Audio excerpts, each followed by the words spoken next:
Hi friends, நான் உங்கள் கணேஷ் ராகவ். எல்லாரும் எப்படி இருக்கீங்க? நான் ரொம்ப நல்லா இருக்கேன்.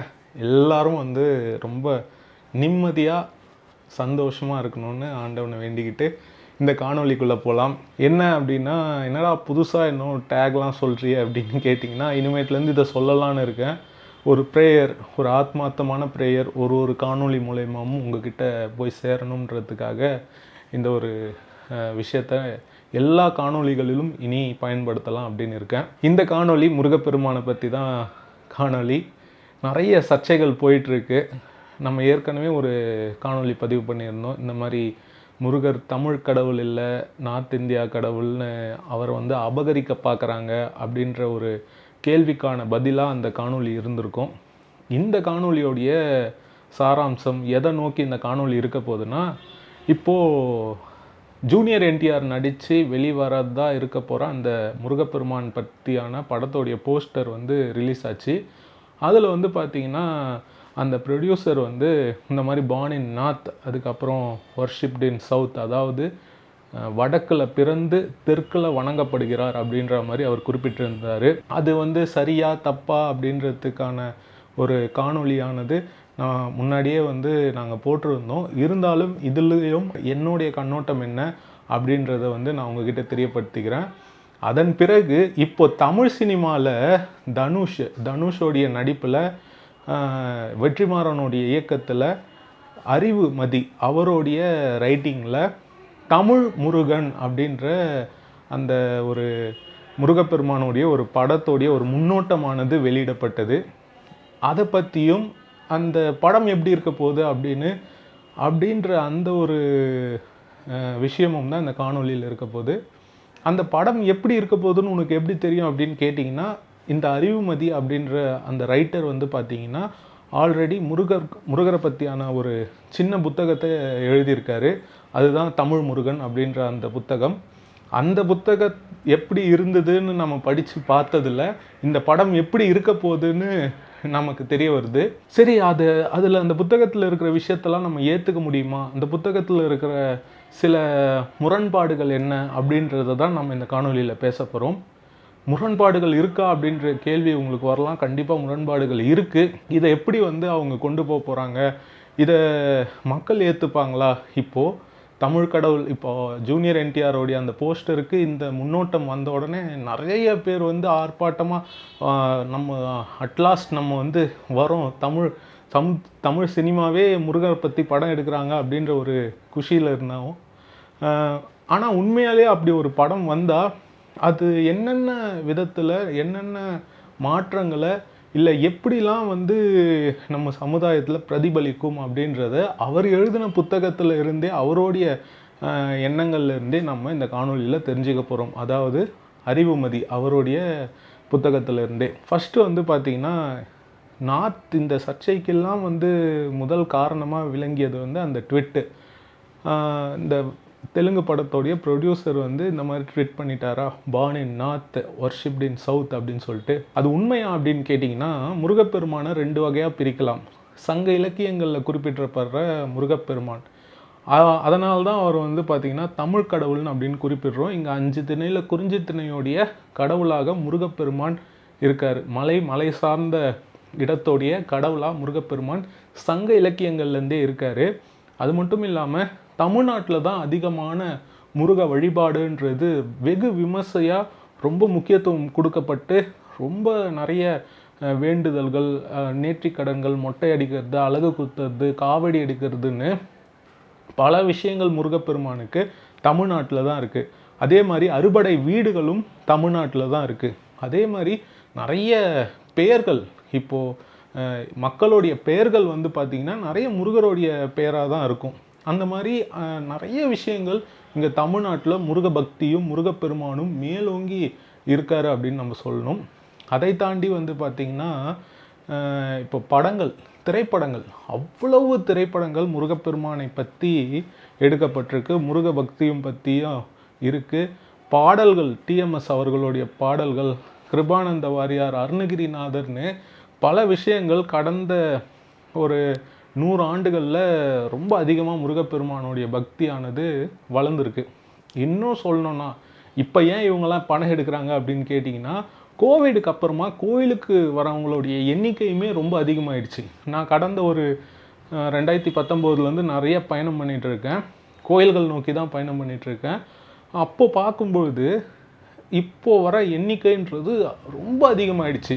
இப்போது ஃபார் எக்ஸாம்பிள் 2021 நம்ம திருவண்ணாமலைக்கு போயிருந்தோம்.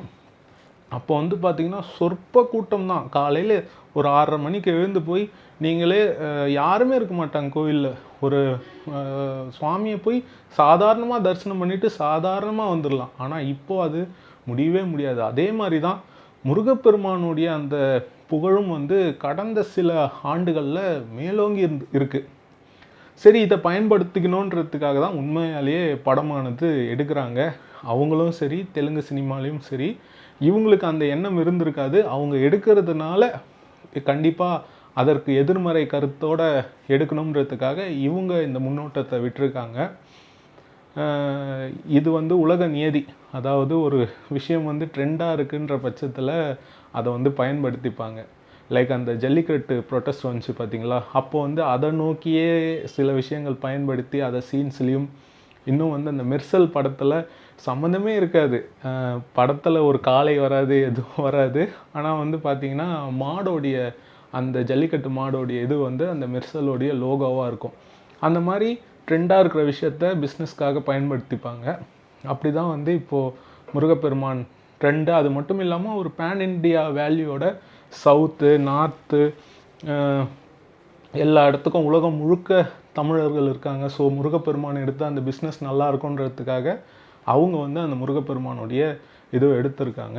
நான் முன்னாடியே சொன்ன மாதிரி சங்க இலக்கியங்களில், தமிழ் சங்க இலக்கியங்களில் குறிப்பிடப்பட்ட முருகப்பெருமான் வேற அப்படின்ற கருத்து சிலருக்கு இருக்குது. அதே மாதிரி புராணங்களில் குறிப்பிடப்படுற முருகப்பெருமான் வேற அப்படின்ற இருக்குது. சிலர் என்ன சொல்லுவாங்கன்னா 2 பேரும் ஒன்று தான் அப்படின்ற மாதிரி சொல்லுவாங்க. சிலர் வந்து ஆரியர்கள் வந்து தமிழ் கலாச்சாரத்தில் இணைச்சிட்டாங்க அப்படின்ற மாதிரியும் சொல்லுவாங்க. இந்த மாதிரி பல்வேறு கருத்துக்கள் வந்து முருகப்பெருமானை ஒட்டி இருக்குன்னு நம்ம சொல்லணும். அதில் அவர் பாணின் நாத் அப்படின்னு போட்டது தப்பாக சரியான்னு கேட்டிங்கன்னா சரின்னு தான் சொல்லணும். எப்படா இப்படி சரின்னு சொல்கிற, தமிழ் கடவுளை அவர் நார்த்தில் பிறந்தாருன்னு சொல்கிறாரு, அது எப்படி நீ சரின்னு சொல்லுவ அப்படின்னு கேட்டிங்கன்னா நான் சொல்லலைங்க. திருமுருகாற்றுப்படையில் நக்கீரரே குறிப்பிட்டிருக்காரு. திருமுருகாற்றுப்படை சங்க இலக்கிய நூல் தாங்க. அதில் சங்க இலக்கிய நூல்னால் கிட்டத்தட்ட 1500 ஆண்டுகளுக்கு முந்தைய ஒரு நூல் அப்படின்னு சொல்லலாம். குறைஞ்சபட்சம் 1500 ஆண்டுகளுக்கு முந்தைய நூல். இன்னும் வந்து அது பார்த்திங்கன்னா கிட்டத்தட்ட மேபி 1800 ஆண்டுகள் இருக்கலாம். அந்த மாதிரி பிந்தைய நூல் தான் அது. அவ்வளோ வந்து பழமையான நூல் தான் சங்க இலக்கிய நூல் அப்படின்னு குறிப்பிடுவாங்க. அதில் முருகப்பெருமான் இமயமலையில் பிறந்தாருன்ற குறிப்பு இருக்குது. சிவபெருமான் தான் முருகப்பெருமானுடைய தந்தை அப்படின்ற குறிப்பும் இருக்குது. அதே மாதிரி கொற்றவை அவங்க தாய் என்ற குறிப்பும் திருமுருகாற்றுப்படையில் இருக்குது. ஸோ இதிலேருந்தே நமக்கு தெரிய வருது இமயமலை எங்கே இருக்குது, நார்த்தில் தான் இருக்குது. அதே மாதிரி முருகப்பெருமானுடைய தந்தையான சிவபெருமான் எங்கே இருப்பார், அவரும் வந்து இமயமலையில் தான் இருப்பார். எப்படி முருகப்பெருமான் புராணங்களில் தோன்றினார் அப்படின்னு பார்த்தீங்கன்னா சிவபெருமானுடைய நெற்றிக்கண்ணிலேருந்து வர அந்த நெருப்புலேருந்து முருகப்பெருமான் தோன்றினார் அப்படின்றது தான் புராணம். இப்படி தான் வந்து நம்ம கந்தன் கருணையிலேருந்து பல முருகர் படங்கள்லையும் சுவாமி படங்கள்லையும் நமக்கு சொல்லிகிட்ருக்காங்க. ஓகேங்களா? ஸோ இந்த பொதுப்படையான ஒரு புராண கண்ணோட்டத்தில், கதைகள் கண்ணோட்டத்தில் பார்த்தீங்கன்னா அந்த ப்ரொடியூசர் போட்டது ஒரு சரி அப்படின்னு தான் சொல்லணும். நார்த் அப்படி பார்ன் இன் நார்த் ஒரு ஷிப்ட் இன் சவுத் அப்படின்னு தான் சொல்லணும். அது அவர் ஏன் அந்த மாதிரி நார்த்து சவுத்துன்னு போட்டார்னா மேபி அந்த பேன் இந்தியா அந்த ஒரு கான்செப்டுக்காக இருக்கலாம். நிறைய இடத்துல வந்து இது போய் சேரணுன்றதுக்காக, எல்லாத்தையும் கனெக்ட் பண்ணணுன்றதுக்காக நார்த்து சவுத்து அப்படின்ற மாதிரியான விஷயத்தை அவர் வந்து பண்ணியிருக்கலாம். முருகப்பெருமான் என்ன தான் அவர் நார்த் பான் அப்படின்னு போட்டிருந்தாலும், அப்படி தான் புராணங்கள் சொன்னாலும், நான் முன்னாடியே சொன்ன மாதிரி முருகப்பெருமானுடைய புகழ் ஓங்கி இருக்கிறது, முருகப்பெருமானை வணங்குறவங்க, முருகப்பெருமானுடைய பெயர்கள் கொண்டவங்க இங்கே தான் அதிகம். ஸோ அவர் தமிழ் கடவுள் தான்.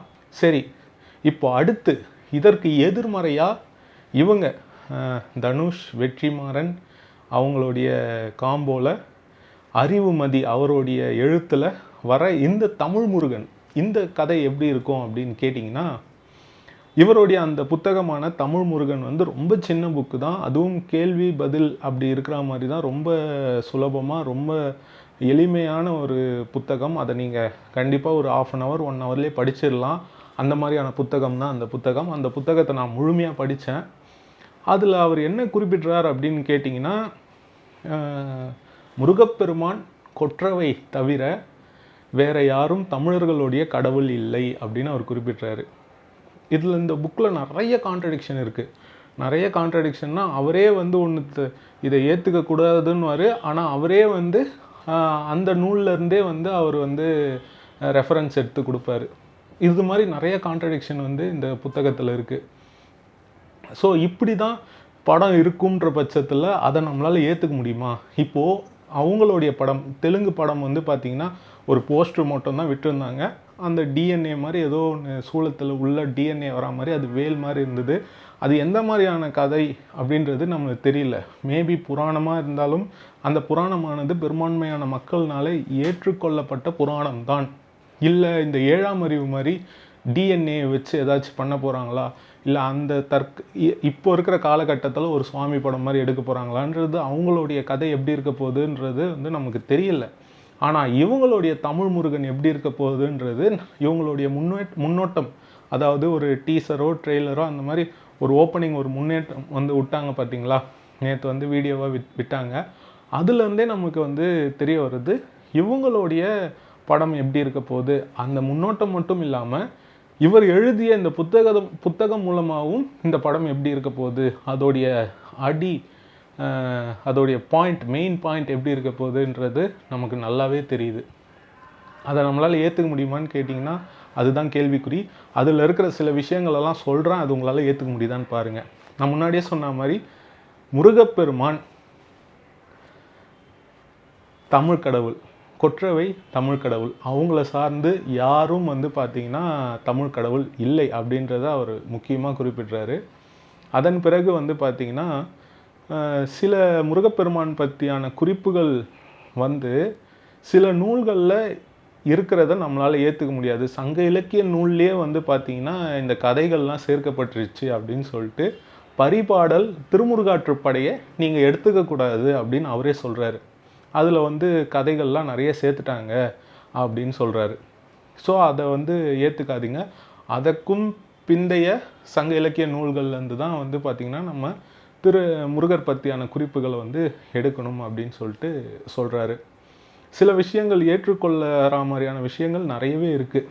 அதில் வந்து பார்த்திங்கன்னா முருகப்பெருமான் யானை வாகனமாக இருக்குது அப்படின்ற விஷயம் வந்து இருக்குது.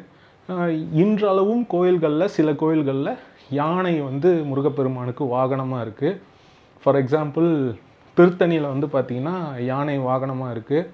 அதுக்கப்புறமா வந்து பார்த்திங்கன்னா கந்தன்குடி அப்படின்ற ஒரு ஊரில், அதாவது கும்பகோணம் பக்கத்தில் இருக்குது, அங்கேயும் வந்து யானை வாகனமாக இருக்குது. நெடியம்ன்ற ஒரு ஊர் இருக்குது, அங்கேயும் முருகப்பெருமானுக்கு யானை வாகனமாக இருக்குது. இந்த மாதிரி யானை வாகனமாக இருக்கிற இடங்கள் வந்து முருகப்பெருமானுக்கு நிறைய இடங்கள் இருக்குது. கோயில்கள்லேயே யானை வாகனம் இருக்குது. சங்க இலக்கியங்களிலும் வந்து யானையில் தான் முருகப்பெருமான் வந்தார் அப்படின்ற குறிப்புகளும் இருக்குது. அதை நம்ம ஏற்றுக்கலாம். அதே மாதிரி இவர் குறிப்பிடுறது என்னென்னா, முருகப்பெருமான் ஒரு கடவுள் இல்லை, அவர் வாழ்ந்த ஒரு மன்னர் அப்படின்னு சொல்கிறாரு. இதையும் வந்து நம்ம ஓரளவுக்கு ஏற்றுக்கலாம். அதுவும் எங்கே வாழ்ந்தார்னா குமரி கண்டத்தில் வாழ்ந்தார். முருகப்பெருமான் மலை சார்ந்த அந்த குறிஞ்சி நிலத்துக்கு மட்டுமானவர் இல்லை, நெய்தல் நிலத்துக்கும் உண்டானவர் அப்படின்றதையும் அவர் குறிப்பிட்றாரு. அதற்கு சான்றா இலக்கியங்களையும் அவர் வந்து குறிப்பிட்றாரு. நெய்தல் இருக்கிறதுனால தான் திருச்செந்தூர் இருக்குது, அந்த மாதிரியான கருத்துக்கள். அந்த மாதிரி அந்த மலையும் கடலும் சார்ந்த இடத்தை முருகப்பெருமான் ஆட்சி செய்து வந்தார் அப்படின்றத அவர் குறிப்பிட்றாரு. இதையும் நம்ம ஏற்றுக்கலாம். அதுக்கப்புறமா வந்து பார்த்திங்கன்னா அவர் மன்னர் அப்படின்ற பட்சத்தில் அவர் பிறந்திருப்பார்ல, அவங்களுடைய பெற்றோர் யார் அப்படின்னு கேட்கும்பொழுது அவர் என்ன சொல்கிறார் அப்படின்னா, முன்னாடியே இந்த கதைகள் சேர்ந்த அந்த சங்க இலக்கிய நூலான பரிபாடல் திருமுருகாற்றுப்படையை நம்ம எடுத்துக்க கூடாதுன்னு சொன்ன அவரே திருமுருகாற்றுப்படையிலேருந்து தான் அந்த ரெஃபரன்ஸ் கொடுக்குறாரு. இவர் கொற்றவை சிறுவன் அப்படின்ற அந்த இதுவை திருமுருகாற்றுப்படையிலேருந்து தான் கொடுக்குறாரு. ஏன் நீங்கள் அது ஏற்றுக்காத பட்சத்தில் வேறு இலக்கியங்கள்லேருந்து நீங்கள் அதற்கான விஷயத்தை, அதற்கான சான்றை நீங்கள் கொடுக்கலாம். அதை தவிர்த்து மீண்டும் மீண்டும் இந்த நூலில் பல இடங்களில் திருமுருகாற்றுப்படையை அவர் ரெஃபரன்ஸாக எடுக்கிறாரு.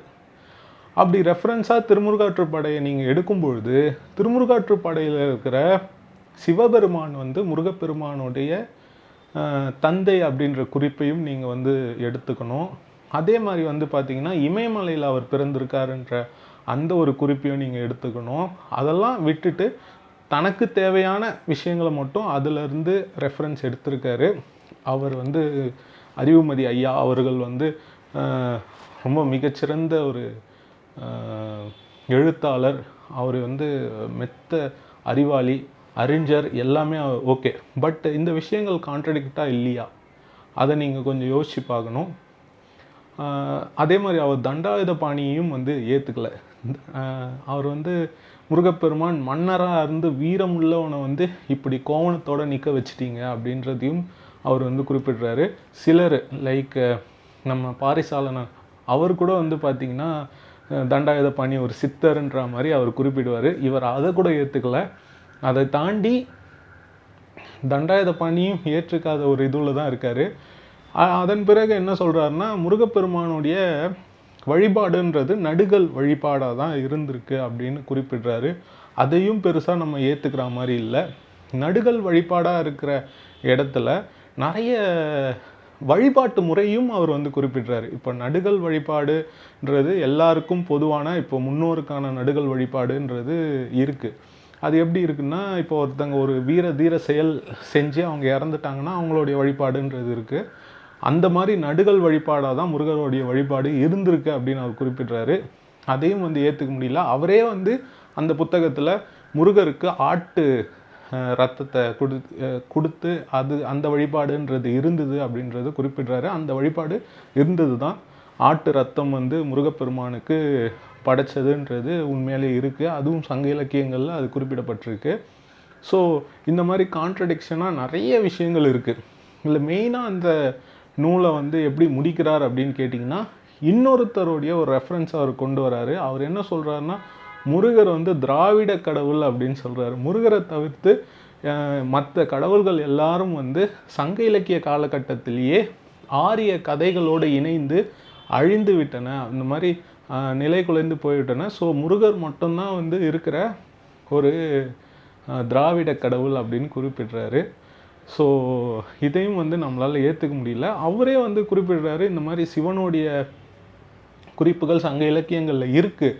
ஆனால் அவர் ஒரு பெரும்பான்மை தெய்வமாக, ஐந்திணைகளில் ஒரு தெய்வமாக அவர் வந்து குறிப்பிடப்படலை. ஸோ அவரை காட்டிலும் முருகப்பெருமானுடைய செல்வாக்கு தான் சங்க காலங்களில் இருந்திருக்கு அப்படின்னு சொல்கிறாரு.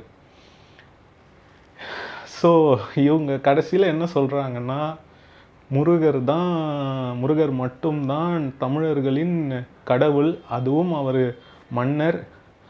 மற்றவங்கெல்லாம் வந்து பார்த்திங்கன்னா கடவுள் கிடையாது, அவங்கெல்லாம் வந்து ஆரியர்களிடம் வந்து வந்தவர்கள், அதெல்லாம் கதை, அதெல்லாம் வந்து புனைவு அப்படின்ற விஷயத்தை வந்து இவங்க முன்னிறுத்துகிறாங்க.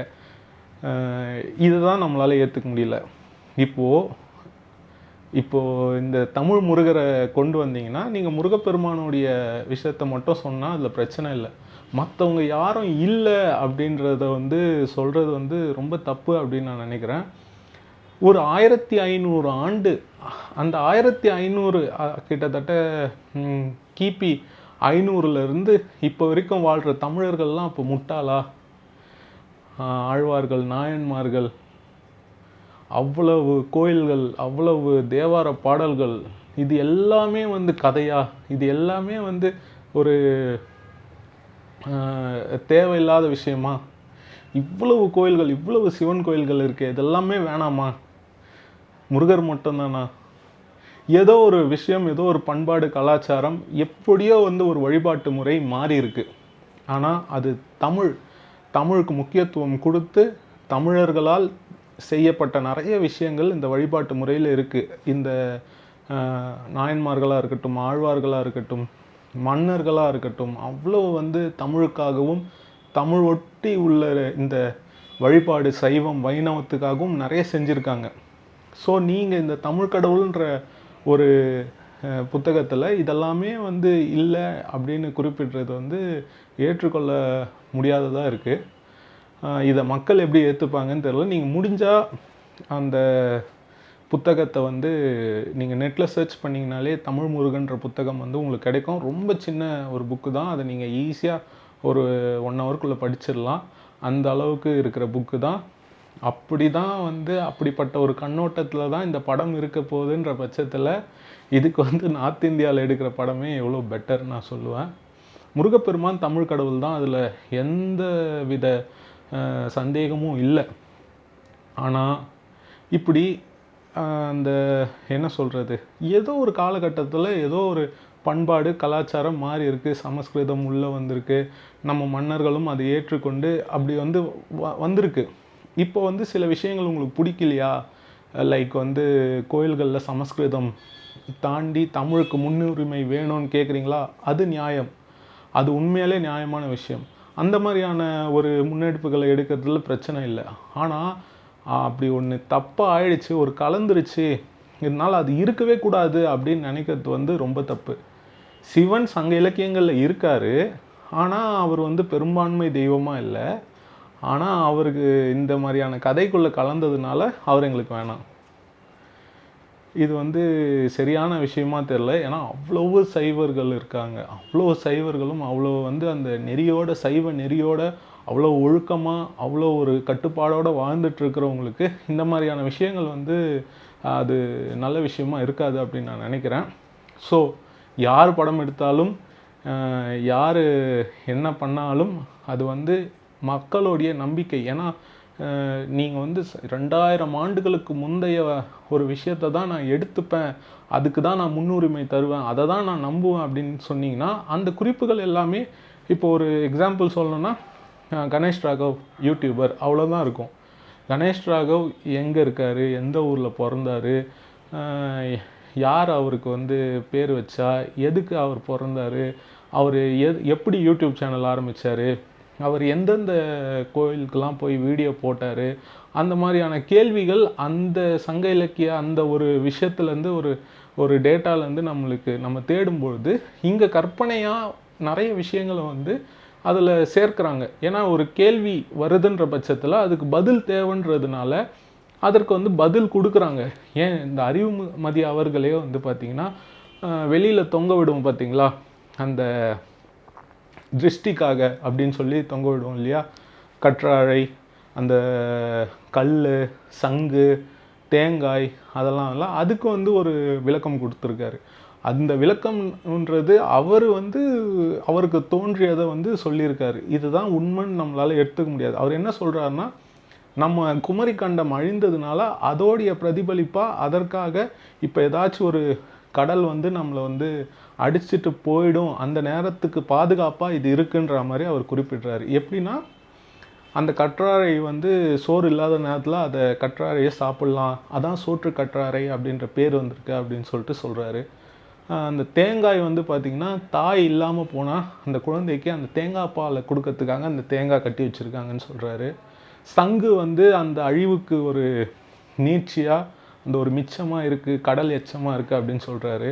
அது மட்டும் இல்லாமல் இந்த மாதிரி அவர் அந்த ஒரு இதுவுக்கு ஒரு விளக்கம் சொல்கிறாரு. அதுக்கு பதில் இல்லாத பட்சத்தில் அவரே ஒரு கற்பனை, அவருடைய கற்பனை அந்த இதுவுக்கு ஈக்குவலாக இருக்கிற கற்பனையில் வந்து அவர் ஒரு விஷயத்த சொல்கிறாரு. அந்த மாதிரி தான் புராணங்களானது அந்த காலகட்டத்தில் உருவாகி இருக்கும் அப்படின்றது என்னுடைய கருத்து. ஸோ அந்த புராணங்கள், அப்படி உருவாக்கப்பட்ட புராணங்களை ஏற்று நம்பிக்கையோடு வணங்குற மக்களை இது வந்து இழிவுபடுத்துகிற மாதிரி இருக்கும். மக்கள் மட்டும் இல்லை, இதை நம்பி பெரிய பெரிய கோயில் கட்டின நம்மளுடைய மன்னர்கள், இதை கடைப்பிடித்து கொண்டு வந்த ஆழ்வார்கள், நாயன்மார்கள்னு பல பேரை இழிவுபடுத்துகிற மாதிரியான செயலாக தான் இருக்கும். இதெல்லாம் வெறும் கதை, இதெல்லாம் பொய், இதெல்லாம் ஏமாத்து வேலை அப்படின்னு சொல்கிறது. ஓகேங்களா, இது என்னுடைய கருத்துங்க. உங்களுடைய கருத்து என்ன? உண்மையிலே நீங்கள் ஏற்றுக்கிறீங்களா முருகர் மட்டும்தான் வந்து கடவுள், கொற்றவை மட்டும்தான் கடவுள், மற்றவங்க யாரும் கடவுள் கிடையாது, சிவபெருமான் கடவுள் கிடையாது அப்படின்னு சொல்கிற அந்த தமிழ் முருகன் அப்படின்ற புத்தகத்தை நீங்கள் ஏற்றுக்கிறீங்களா அப்படின்றத கமெண்ட் பண்ணுங்கள். வேறு ஏதாச்சும் உங்களுக்கு கருத்துக்கள் இருந்தாலும் கமெண்ட் பண்ணுங்கள். இன்னொரு நாள் இன்னொரு நல்ல காணொளியில் நான் உங்களை சந்திக்கிறேன். முடிஞ்சால் நீங்களும் அந்த தமிழ் முருகன்ற புத்தகத்தை டவுன்லோட் பண்ணி பாருங்கள், படிங்க. இப்போ நான் இந்த காணொலியை முடிச்சுக்கிறேன். இதே மாதிரி இன்னொரு நல்ல காணொலியில் நான் உங்களை சந்திக்கிறேன். Bye from Ganesh Raghav friends. By.